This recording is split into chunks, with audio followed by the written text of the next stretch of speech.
وہ باری باری سب سے ملا، محسنہ اور ارحام کا حال چال پوچھا۔ طلحہ ارحام کے ساتھ بیٹھا باتیں کر رہا تھا، فاخرہ چائے کے ساتھ دیگر لوازمات لے آئی۔ سب باتیں کرنے کے ساتھ ساتھ چائے سے بھی لطف اندوز ہو رہے تھے۔ یہاں آ کر ایزا کو بہت اچھا محسوس ہو رہا تھا۔ یہاں کا ماحول اس گھر کے گھٹن زدہ ماحول سے یکسر مختلف تھا۔ اپنی بیٹی کو یوں خوش دیکھ کر فاخرہ کا ڈیروں سیر خون بڑھ گیا تھا۔ طلحہ نے ارحام کو مخاطب کرتے ہوئے کہا، یہ میری چھوٹی بہن ہے، اگر اس سے کبھی کوئی غلطی ہو جائے تو درگزر کر لینا، مجھے یہ بہت عزیز ہے۔ ارحام نے مسکراتے ہوئے سر ہاں میں ہلایا، تمہیں پتہ ہے یہ بہت شرارتی ہے۔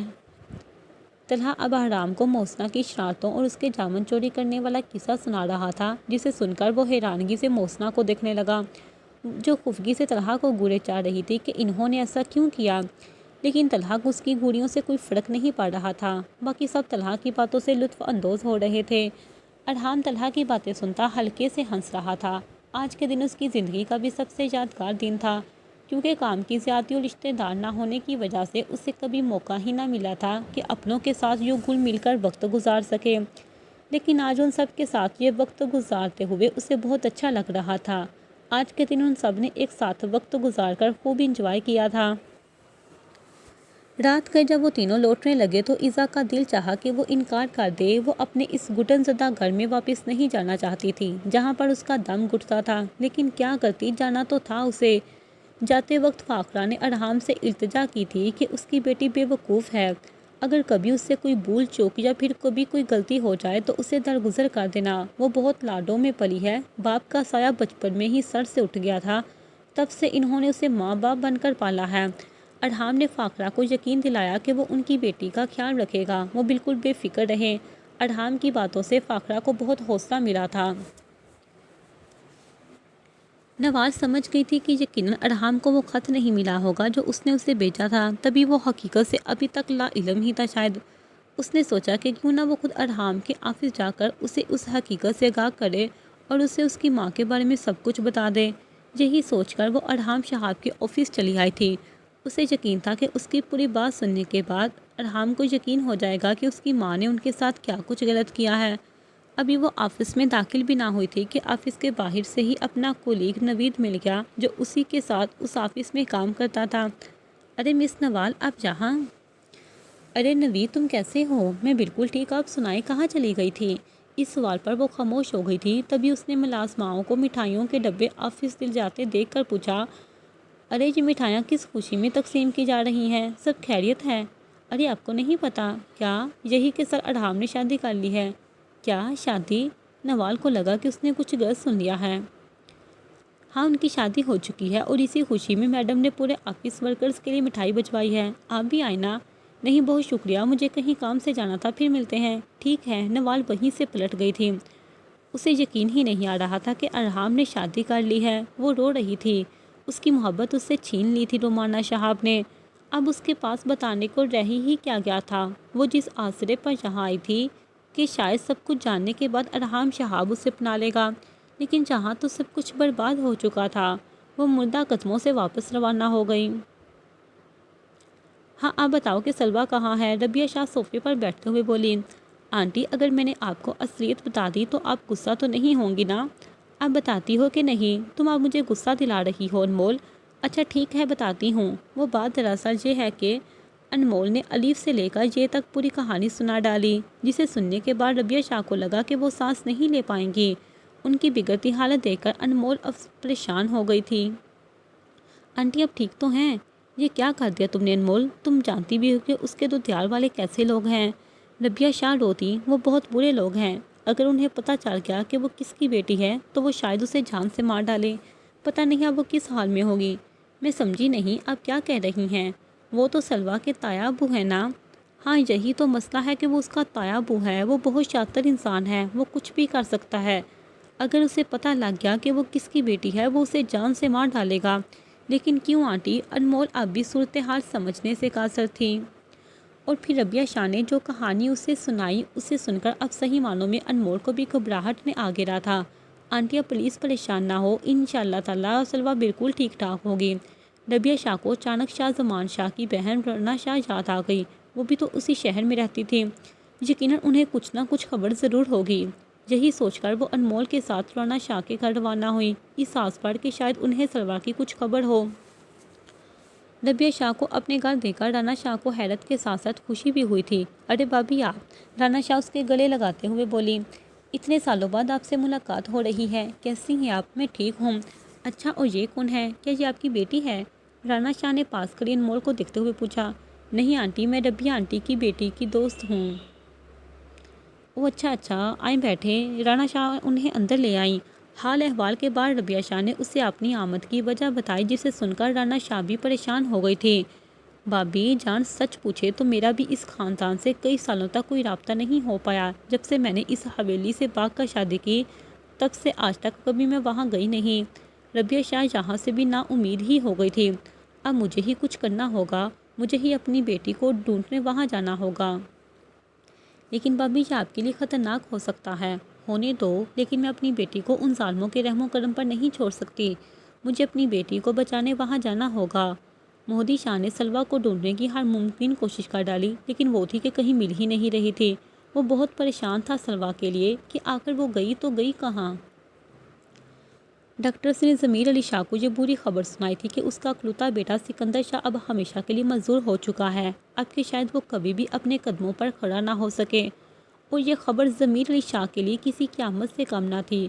اس کا اکلوتا بیٹا، اس کا وارث، ہمیشہ کے لیے معذور ہو چکا تھا، لیکن پھر بھی اس نے یہ سب جانتے ہوئے بھی اپنی اس ہٹ درمی کو برقرار رکھا کہ مہرونسا کی شادی ہوگی تو صرف اور صرف اس کے بیٹے سکندر شاہ سے، ورنہ کسی سے بھی نہیں، کیونکہ مہرونسا اس کے بیٹے کی مانگ تھی اور اسے ہر حال میں سکندر شاہ کے ساتھ ہی شادی کرنا ہوگی۔ ساری حقیقت جاننے کے باوجود بھی ضمیر علی شاہ اپنے فیصلے پر ہٹ درمی سے قائم تھا۔ امیر علی شاہ نے اسے منانے کی کوشش کی تھی کہ اب یہ سب ممکن نہیں ہے، بھلا وہ اپنی بیٹی مہرونسا کی شادی ایک معذور انسان کے ساتھ کیسے کر سکتے ہیں جو زندگی بھر کے لیے اب معذور ہو چکا تھا۔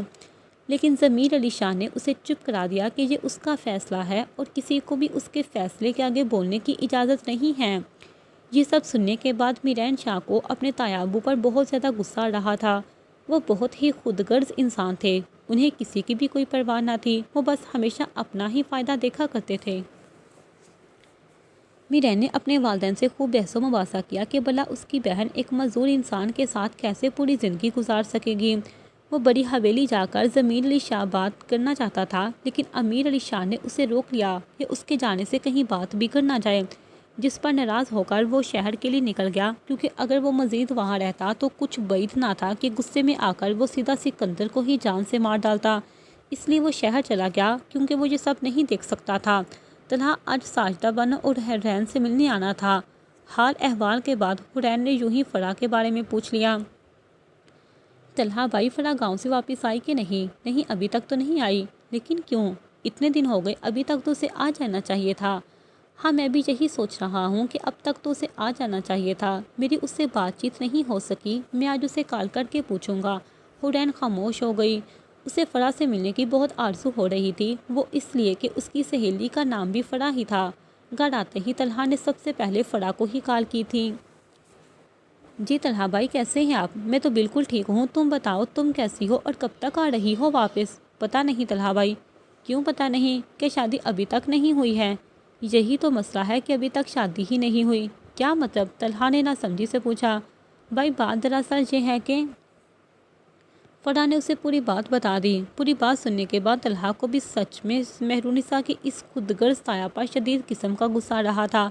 وہ بھلا ایسا کیسے کر سکتا ہے؟ اپنے معذور بیٹے کی شادی مہرونسا سے کیسے کر سکتا ہے؟ ہاں طلحہ بھائی، یہی تو پریشانی ہے۔ تو پھر مہرونسا کے والدین میں سے کوئی کچھ کہتا کیوں نہیں؟ وہ بہت مجبور ہے طلحہ بھائی، وہ کچھ بھی نہیں کہہ سکتے۔ حد ہے ویسے۔ طلحہ کو سچ میں بہت غصہ آ رہا تھا اور مہرونسا پر ترس بھی کہ اس بیچاری کے ساتھ بہت ناانصافی ہو رہی تھی، لیکن وہ کچھ کر بھی نہیں پا رہی تھی۔ کاش کہ میں کچھ کر پاتا مہرونسا کے لیے، وہ یہ سب دل میں ہی کہہ پایا تھا۔ عروج اور دانیال پر پاشا کی مکاری عیاں ہو چکی تھی، وہ بس انہیں اپنے فائدے کے لیے استعمال کرتا رہا تھا اور آگے بھی ان کا استعمال کرنے کا ارادہ تھا۔ اب بس بہت ہوا، بہت کر لی ہم نے اس کی غلامی، اب اور نہیں۔ اب ہمیں اس غلامی سے خود کو آزاد کرنا ہے۔ دونوں بہن بھائی نے ایک فیصلہ کیا تھا کہ کس طرح وہ پاشا کی قید سے خود کو اور اپنے باپ کو بچا سکتے ہیں۔